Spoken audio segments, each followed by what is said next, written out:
Hey, what's up guys? This is Nishi from MST.TV. Today we are doing part 2 of the full set analysis for Eternity Code, where we're going to break down a couple of the major archetypes that are supported by the set. So first we are going to break down all of the different Plunder Patrol cards. We have 7 new ones introduced in this set for this TCG exclusive archetype, and then we are going to look at the Nemesis and Deep Sea archetypes introduced in this set, each of which are new in Eternity Code.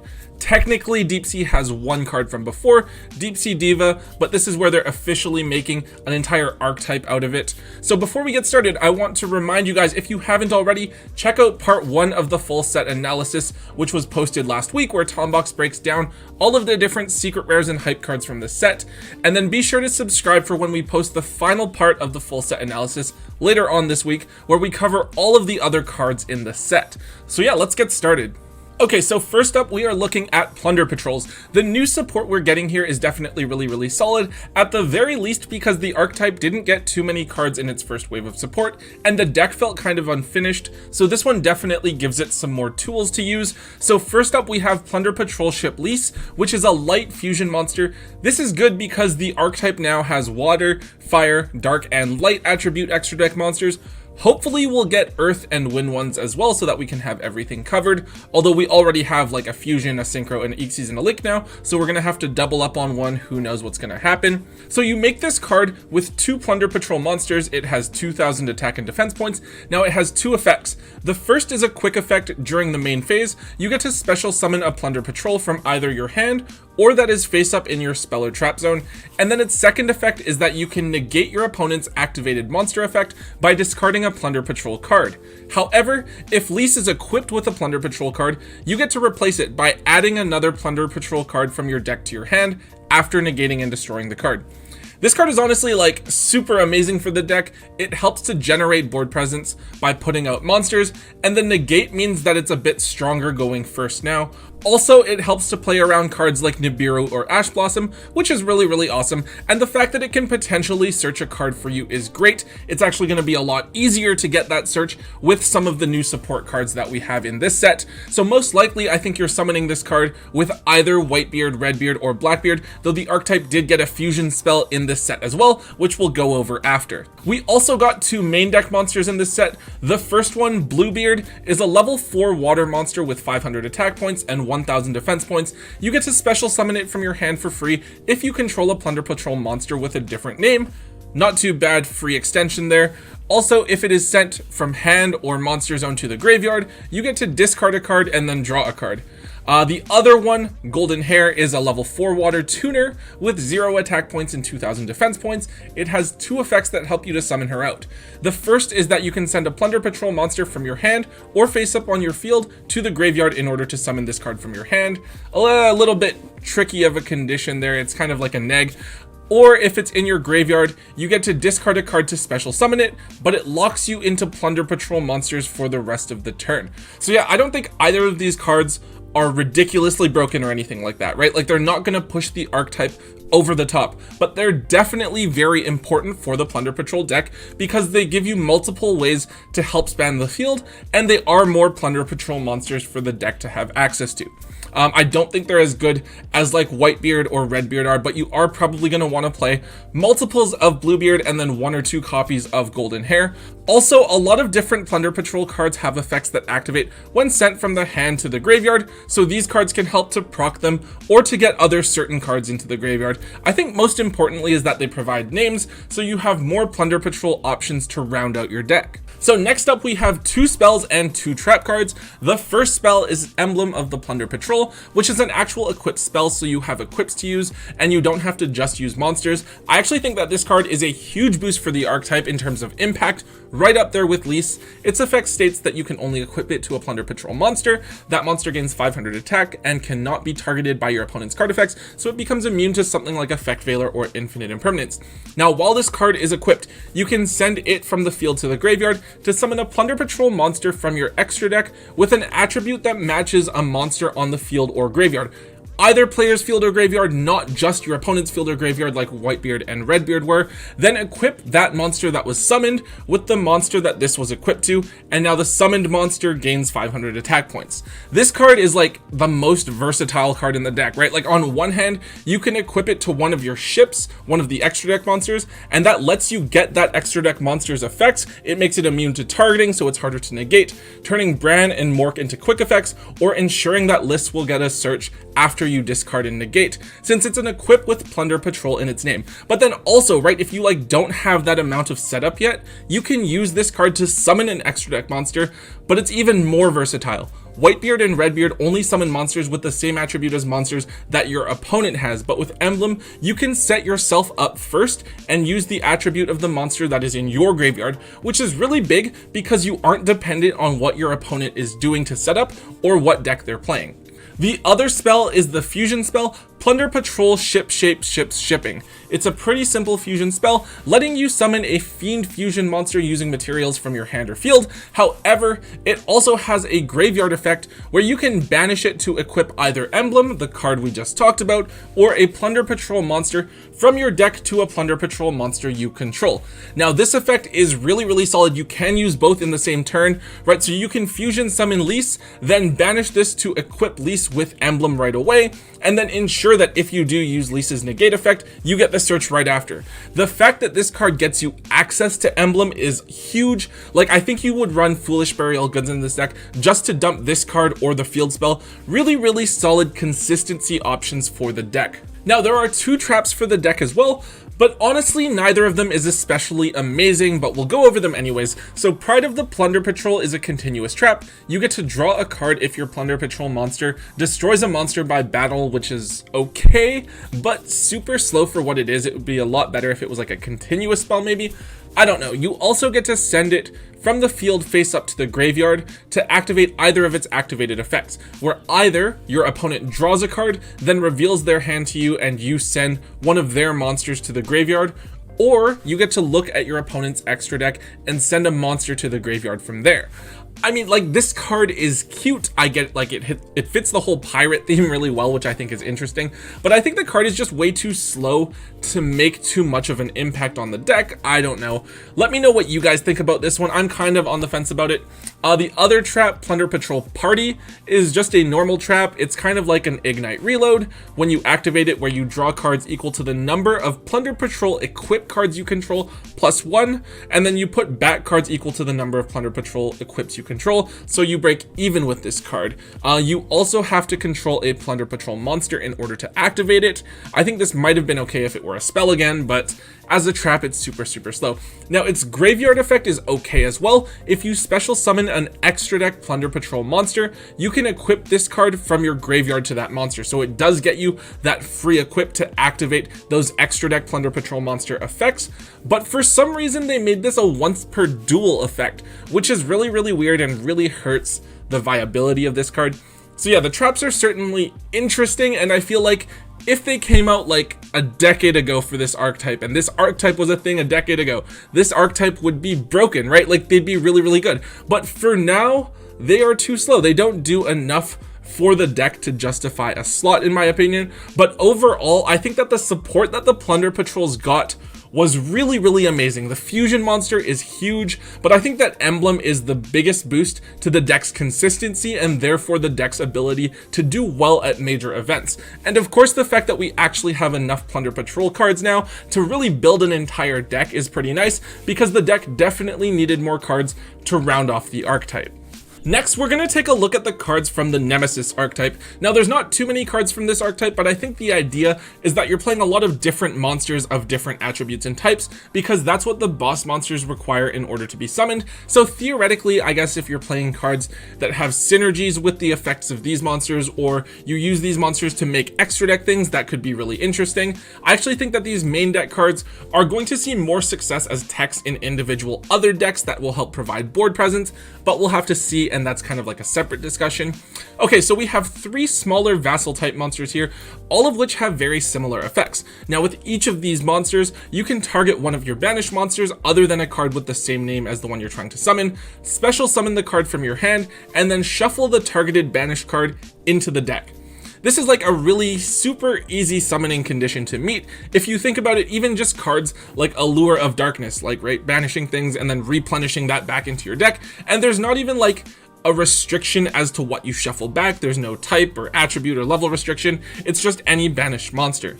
Now, each of these is slightly different types, different levels, different attributes, and different on-field effects. So Flag, the Pyro Fire monster, is a level 2 that lets you add another Nemesis monster from your deck to your hand. Umbrella, the level 3 Water Aqua one, lets you add a Nemesis card from your graveyard back to your hand. And then Corridor, the level 4 Wind Thunder one, lets you add a banished Nemesis card to your hand. So each one is a little bit different, but if you're playing a deck that can banish a lot of cards, then I think these might be really interesting additions to different decks, because they're basically like free bodies on board that can help you with replenishing resources. I believe there's also an Earth one that's coming out in Rise of the Duelist as well. Next up, we have the 2 boss monsters. These have basically the same effect, right? But one is using types, the other one uses attributes. So first we'll look at Arch Nemesis Protos, which is a level 11 Wyrm with 2,500 attack points and 3,000 defense points. It cannot be normal summoned or set. You have to summon it by banishing 3 monsters with different attributes among your face-up monsters on the field or monsters in your graveyard. It cannot be destroyed by card effects, and then you can declare 1 attribute among the monsters on the field, destroy all monsters of that attribute, and then neither player can summon monsters of that attribute until the end of the next turn. Now, the other one, Arch Nemesis Eshastos, is pretty similar. You summon it by banishing monsters with different types, not attributes, and while it's on the field, you declare a type, destroy all monsters that have that type. Neither player can summon monsters of that type until the end of the next turn. So the Nemesis have one last support card, Nemesis Adrastea, which is a quick play spell card that is kind of like a Monster Reborn, where you can summon a Nemesis monster that is either banished or in the graveyard, but if you summon a level 11 one, so one of the boss monsters, you can't activate its effect the turn you summon it. This is fine. It's a quick play spell card, so you can flip it during your opponent's turn and then try to nuke the board during your turn. I guess it's a cool card, but it doesn't really like help the deck to set up too much. I guess if you banished a monster, you can summon it back, get it into the graveyard, and then banish it again. I think in another archetype, a card like this would be really, really amazing, but in this one, I don't really see how it fits well with the strategy, especially because I feel like these cards are better off being used to supplement other strategies. So these cards feel a little bit backwards within their own archetype as well. Normally, right, you use like the smaller monsters to bring out the themed boss ones, but in this case, I think you summon the big ones and then you recycle the monsters that you banished by using the smaller ones, kind of backwards in that regard. But the archetype doesn't really have like a way to get multiple monsters into the graveyard to banish for the boss monsters. So obviously these cards are definitely meant to be mixed with other archetypes. Like one example I'm thinking of is like, you know that Orbital Hydrolander Burning Abyss deck where you're playing a lot of different monsters and you can put in a lot of different cards, a lot of different types and attributes. You would be able to have fuel for summoning out those boss monsters, and then you can recycle them with the vassals to mill them again. Seems like kind of like an average strategy, right? But I definitely think that as far as an archetype goes, the Nemesis cards are pretty incomplete. Okay, so the last set of cards that we're going to take a look at here are from the Deep Sea archetype. So most of you will probably know what Deep Sea Diva is, a card that came out way back in Raging Battle that on summon allows you to summon a level 3 or lower Sea Serpent monster from your deck. Well, now they've expanded this theme to make the Deep Sea archetype, introducing 5 new cards. Now there's not quite enough here to make an entire deck, but it could be an interesting archetype that could see some use alongside another water deck like mermaids or frogs. The cards have effects that involve revealing cards in your opponent's hand and then interacting with other water monsters that don't specifically have to be from the Deep Sea archetype. Okay, so we have just 3 main deck monsters introduced here, a level 1, a level 2, and a level 3, so they can all be summoned off of the effect of Deep Sea Diva, and each one has 2 effects. The level 1, Artisan, if it's added from your deck or graveyard to your hand by the effect of a water monster, you get to look at your opponent's hand. Pretty interesting, because you get to know what your opponent has and what deck your opponent's playing, what hand traps you should be playing around and whatnot, but it doesn't really generate any card advantage necessarily. Its other effect happens on Special Summon, where you can send a card from the top of your deck to the graveyard, then summon a level 4 or lower water monster from your graveyard, but negate its effect. This can be a really good effect for summoning something like Atlantean Dragoons, where you can go into Bahamut Shark if you can pull out another level 4 water monster, then get the Dragoons effect, though obviously Artisan being a level 1 is not really that convenient. The level 2 Sentry, its first effect happens when it is sent to the graveyard as cost to activate a water monster effect. You can force your opponent to choose a card from their own hand and banish it face up until the end of the turn. This effect is okay. Not too great since your opponent gets to choose, right? They probably aren't going to banish their own hand trap that they want to use that turn. They're going to banish a card that they're not going to use and then just get it back and use it during their turn anyways. You also only get to learn about one of your opponent's cards, right? So they could have anything else. It doesn't generate too much in terms of information, but it is still useful because it can reveal what deck your opponent is playing if they reveal a super key card, and or in a simplified game state where they only have maybe like 1 or 2 cards in hand, you can actually get rid of a hand trap. So it's interesting in that regard. Its other effect is really solid though. If you special summon this card, you get to mill the top 2 cards of your deck, then add a level 4 or lower water monster from your graveyard to your hand. There are a lot of really good targets that you could add, cards like Atlantean Dragoons, which you can then pitch for a Mermail card. You can add Swap Frog or Aqua Spirit as extenders, or you could add another Deep Sea Diva as setup for a following turn. The last card here, Minstrel, is a level 3 monster. This one has a really solid effect that I really like. You can discard it and another water monster to look at your opponent's hand and then banish a card face up until the end phase. Now this does require an additional resource to use, but it's good because you can pick out like a really key hand trap from your opponent's hand. Also, it does help to trigger effects like the effect of Sentry, letting you get rid of 2 cards from your opponent's hand potentially, or trigger the effect of something like Dragoons or Abyss Gun because it does discard the water monster as cost.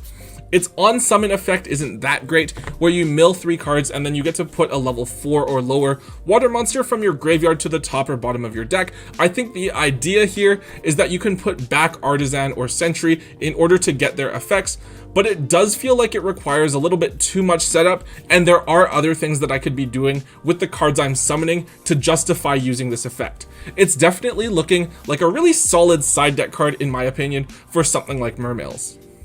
Okay, so the deck does have a boss monster. It is a level 7 synchro monster that is also a tuner called Deep Sea Princess Prima Donna. Now this card is a generic level 7 synchro monster, but it's hard for the Deep Sea archetype to make, right? Because their monsters are just levels 1, 2, or 3. So either you're using non-Deep Sea cards or you're consolidating several monsters into this card, which doesn't really seem worth it.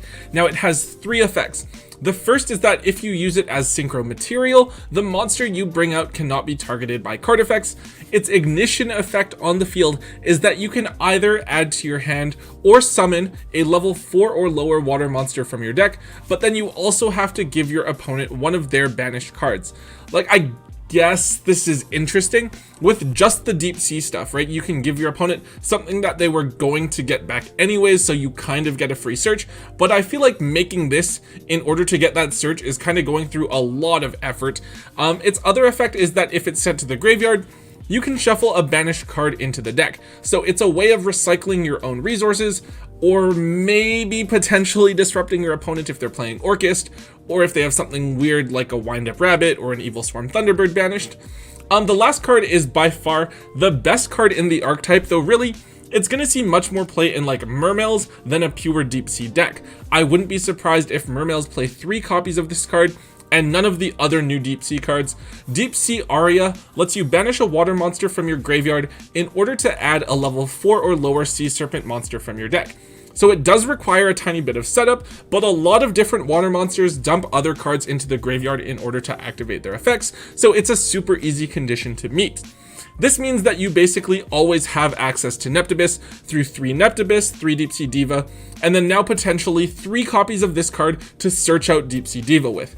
If you're trying to play a pure Deep Sea deck, you definitely play 3 of this card because it's just like a generic searcher for anything in the archetype. So yeah, overall, Deep Sea is another archetype that's just incomplete and doesn't really look like something that can function independently as its own deck. However, I think that if you combine it with the right other water support, it could definitely be fairly decent. Either way, I think that a couple of these cards are going to make a big splash in Mermail decks as well. Alright guys, that is it for today's episode. Eternity Code is looking like a really good set, even though the set itself isn't introducing any new huge game-breaking archetypes in and of itself. There's a lot of really good support in this set that will supplement existing decks, so be sure to check out all of the new stuff. Anyways guys, if you did enjoy today's video, please be sure to hit that thumbs up button for me and let me know in the comment section what decks you guys are most looking forward to build with the new support from Eternity Code. I know personally, I'm really looking forward to collecting all of the different Plunder Patrol stuff. I think it looks really cool, and they're pirates that summon stuff from the extra deck for free, so like, what's not to love? Of course guys, if you enjoyed the discussion here today, please also consider subscribing to MST.TV with Tombox and myself to catch up on all of the latest Yu-Gi-Oh videos, like part 3 of the full set analysis, which will be going up later this week. And until next time guys, don't forget to hold on to your MST.TV.